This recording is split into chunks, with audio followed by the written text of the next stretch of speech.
मित्रांनो, ठरलं तर मग या मालिकेच्या 16 जुलैच्या रिव्ह्यूमध्ये आपल्याला असं पाहायला मिळणार आहे. आता अर्जुन सायलीला ओरडत असतो, म्हणत असतो, तुम्हाला माहीत होतं तर मी माझ्या केबिनमध्ये आहे, तरीसुद्धा तुम्ही आत आला.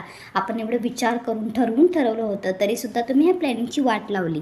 हे सुद्धा आपण मधुभाऊ लवकर सुटावे हे सगळं माहीत असताना सुद्धा आपण हे सगळं करतोय, तरीसुद्धा तुम्ही हे केलं.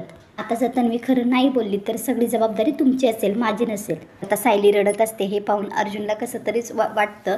मग लगेच त्याला असं वाटतं उगाच सगळं बोललो तर लगेच आता सायली म्हणते रडतच, मला माहीत होतं मी तुमच्या ऑफिसला यायलाच नको हवं होतं, असं ती रडत असते. तेवढ्यात अर्जुन म्हणतो, हे बघा रडू नका प्लीज. आता सायली काहीच न बोलता शांत राहते आणि बेडवरती शांत बसते. तर आता अर्जुन मनातच विचार करतो की मेलो, माझा पण राग ना कंट्रोलच राहत नाही. आता ह्या ना माझ्याशी बोलायचं बंद करते, त्यांची समजूत कशी काढू मी. आता अर्जुन हळूच मोबाईल हातात घेतं आणि मेसेज करतो. तो सायली तो मेसेज पाहते, तरी पण सायलीला समजतं की अर्जुनचा मेसेज आहे आणि ती मेसेज पाहते आणि नंतर हळूच रडते.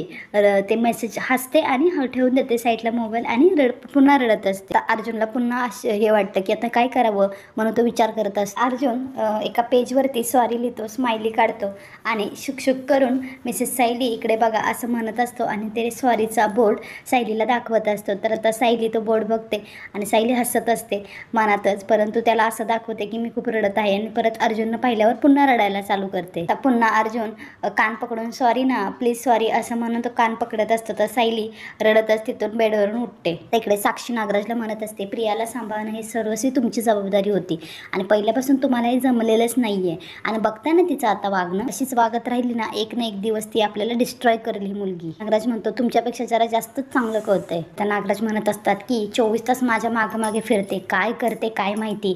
कधी कधी वाटतं गळा दाबावा तिचा आणि तिला विषय संपवूनच टाकावा. तर साक्षी म्हणते, 1 मिनिट असलं काही तर करू नका. तिच्या अंगाला बोट जरी लागलं ना तरी तो व्हिडिओ व्हायरल करेल ती. आता काही ती मेली तरी व्हिडिओ राहणारच आहे, त्यामुळे असले विचार डोक्यातही आणू नका. इकडे महिपतला कॉल येत असतो आणि महिपत म्हणत असतो, तुमचं झालं असेल तर मी कॉल करू उचलू का.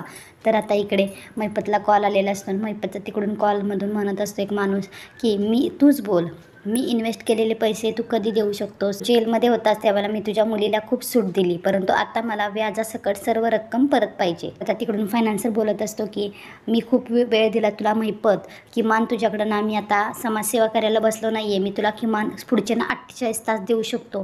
त्या 48 तासांमध्ये तुझी अर्धी रक्कम माझ्या हातात आली पाहिजे, तर तुझ्या डोक्यावर छप्पर राहणार नाही हे लक्षात ठेव. इकडे महिपत म्हणत असतो की इन्व्हेस्टर लोकल डोक्यावर बसायला लागलेत, पैसे द्या ना तर डोक्यावर छप्पर उडवून टाकू असं म्हणतायत. आता एवढी मोठी रक्कम कशी उभी करायची, पण फक्त 48 तासात. साक्षी म्हणते, 48 तास अण्णा आपण कसं करणार आहोत एवढं सगळं. महिपत म्हणतो, आपण कशाला काय करायचं, आता जे काय करतील ते सगळं नागराज सेठ. तर महिपत म्हणत असतो, नागराज सेठ प्रियाच्या बाबतीत लय मोठी माती खाल्लीत तुम्ही, आमच्यासमोर लय मोठा दुश्मन उभा केलात. तर आता माझ्या मुलीच्या डोक्यावर प्रिया नावाची जी टांगती तलवार ठेवली आहे त्याची किंमत तुम्हालाच भरावी लागणार नाही का. नागराज महिपतकडे पाहतच राहतो. तर आता इकडे पूर्णाजीचा सीन दाखवला आहे. पूर्णाजी म्हणते, आज शेवग्याच्या पानांची भाजी, वाव छान छान छान. आणि कल्पना, वाणीचं सामान जरा जास्तच भरून ठेव, पावसाळ्याचं सामान दिवस आहेत ना त्यामुळं जरासं कमी पडायला नको काही. तर सायली खाली आलेली असते आणि अर्जुन वरूनच मेसेज मोबाईल हातात घेऊन उभा राहिलेला असतो आणि इकडे विमल म्हणते की आपल्या सायली त्यांनी सर्व तयारी आधीच करून ठेवली. कल्पना म्हणते की सायलीवर मी जबाबदारी टाकली ना, मला तर असं वाटतं मी आता रिटायरच झालेली आहे. आता अर्जुन वरूनच व्हॉइस मेसेज देतो आणि सायली इकडे तो मेसेज ओपन करते. तर त्याच्यावरती अर्जुन म्हणत असतो, आय एम व्हेरी सॉरी, माझा आवाज मगाशी जरा वाढला होता, परंतु मी तुम्हाला सॉरी म्हटलो ना, आता कान पकडू की उठा बशा काढू. आता हे सर्व ते ऐकतात. स्मिता कल्पना तर हसतच असते आणि अस्मिता हे सर्व पाहून आश्चर्य करते. हे ऐकल्यानंतर पूर्णाजी ते सर्वजण हसल्यानंतर पूर्णाजी म्हणतात, कल्पना पूर्वीचे प्रियसी कबुतरातर्फे संदेश पाठवायचा, हा मोबाईल म्हणजेच कबूतर झाला आहे. मी चिडलं तर समजूत घालता येते. अस्मिता सायलीवर चिडते म्हणते, आम्हाला कशाला ऐकवते तुझे लव्ह स्टोरी, व्हॉइस नोट ना कानाच्या जवळ घेऊन ऐकायची असते, जे इतरांना ऐकू जात नाही. चौकात कशी ऐकायची असते व्हॉइस नोट, एवढंही तुला माहीत नाही का गं. सायली म्हणते, अस्मिता ताई मी बंदच करत होते, परंतु ते चुकून वाजलं ना. म्हणते, परंतु आम्ही ते नेमकं ऐकलं असं म्हणून सगळे हसत असतात. पूर्णाजी म्हणते, तुमची लुटूपुटूची लढाई संपली का नाही, माझ्या नातवाला माफ करणार आहेस ना, उठाभाषा काढायला लावणार आहेस म्हणून त्या सर्वजण हसत असतात. आता सायली पण गालात हसते म्हणते, इतकं गोड सॉरी म्हटल्यावर एवढं मी चिडू तर कशाला यांच्यावर, मी यांच्या आवडीचा स्वयंपाक करते म्हणजे यांना कळेल की मी त्यांना माफ केला आहे. आहे. मी मला म्हणते अहो पूर्णाई, वहिनी, सायलीताई कशा आपल्याला उत्तर देतील, त्यांच्याकडे बघा तरी.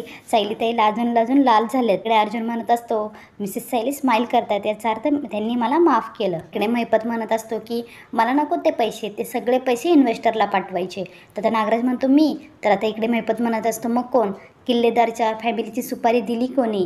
प्रियाला खोटी तन्वी उभं केलं कोणी? त्या बेलगाम घोडीसारखं उधळायला दिलं कोणी? त्याची तुम्हाला छोटी तरी शिक्षा होणारच ना.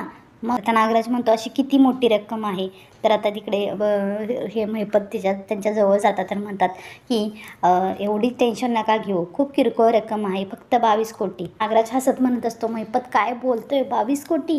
तर लगेच मग महिपत म्हणतो की दात काढायला काय झालं, द्यायचे आहेत. अच्छा, म्हणजे तू आता मला धमकावून माझ्याकडनं पैसे काढणार आहेस? त्या मला तिकडे ब्लॅकमेल करते, आता इथे तू मला ब्लॅकमेल करणार? साक्षी म्हणते तसं समजा हवं तर. आमच्या नाकातोंडात पाणी जायला लागले, मग पैसे आणले नाहीत तर आम्ही कोणत्याही थराला जाऊ शकतो. मग अण्णा जे सांगतात ना ते मुकाट्याने करा. तर आता नागराज प्रिया साक्षीकडे आणि इकडे महिपत तिकडे पाहतच तिथून निघून जातो. तर इकडे अर्जुन बेडरूममध्ये येतो, म्हणतो की बायकोच्या चेहऱ्यावर स्माईल आली, बरं झालं आपलं, किती क्यूट दिसत होती असं म्हणून तो हाताने हे करायला जातो. नंतर म्हणतो नाही नाही अर्जुन सुभेदार, जास्त हे करून चालणार नाही, आपलं लक्ष आता आपलं मेन मिशनवर राहायला हवं. मला काही करून असं वाटायला हवं की खरंच मला त्याच्याशी फ्रेंडशिप करायची आहे, काही करून तिला डाऊट येता कामा नये. तर ते अर्जुनला एक आयडिया सुचते. अर्जुन एका बुकेवाल्याला फोन करतो, म्हणतो एक बुके पाठवायचं आहे, मी पेमेंट ऑनलाईन करतो आणि ॲड्रेससुद्धा पाठवतो असं म्हणून त्याने त्या प्रियाला बुके पाठवलेलं असतो. आता इकडे रविराज कामासंबंधी फोनवरती बोलत असतात पैशाशी रिलेटेड. तेवढ्या तिथे नागराज येतो. नागराज त्यांचं बोलणं ऐकतो. तर आता इकडे नागराज म्हणतो की कोणावर उधळतोय सर एवढे पैसे, इथे मला पैशाची गरज आहे, भागव ना.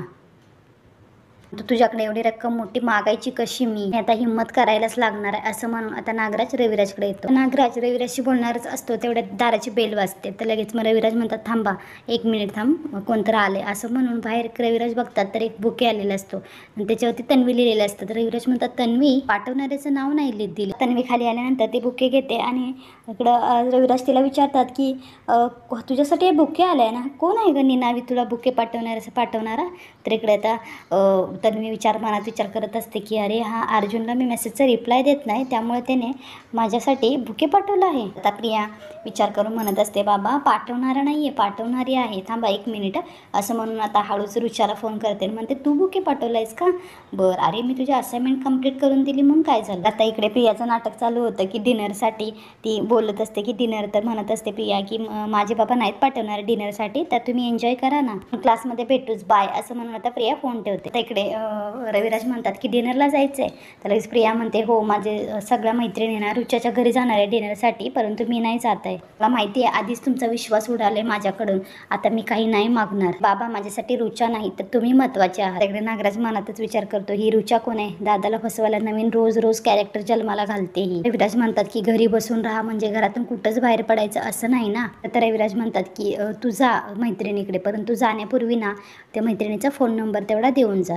तन्वी म्हणजेच प्रिया म्हणत असते बाबा मी इतकी चुकते तरी तुम्ही मोठ्या मनानं कसं माफ करता मला? रविराज म्हणतात की मी बाप आहे ना तुझा, त्यामुळे मला नेहमी आनंदात राहायला आवडतं. प्रिया म्हणते थँक्यू बाबा, मी तुम्हाला रुच्याचा नंबर पाठवते असं म्हणून ती जात असते. नागराजला म्हणते बाय काका. तर आता नागराज इकडे म्हणत असतं पुन्हा काहीतरी कांड करणार आहे ही मुलगी, परंतु हिच्याकडे घालवायला मला वेळ नाही. आता ह्या दादाकडून 22 कोटी कसे मिळवायचे हे मला पाहायला हवं. नागराज काहीतरी बोलतच असतो. लगेच रविराज म्हणतात 1 मिनिट थांब, मला काहीतरी महत्त्वाचा फोन करायचे, आपण नंतर बोलू. तर नागराज म्हणत असतो की दादा हातातच सापडतच नाही, आता कशी मागू मी त्याच्याकडे पैसे असं म्हणून तो आता अस्वस्थ असतो. इकडे अर्जुन शांत बसलेला असतो आणि त्याला बुके गेलेल्याचा मेसेज येतो.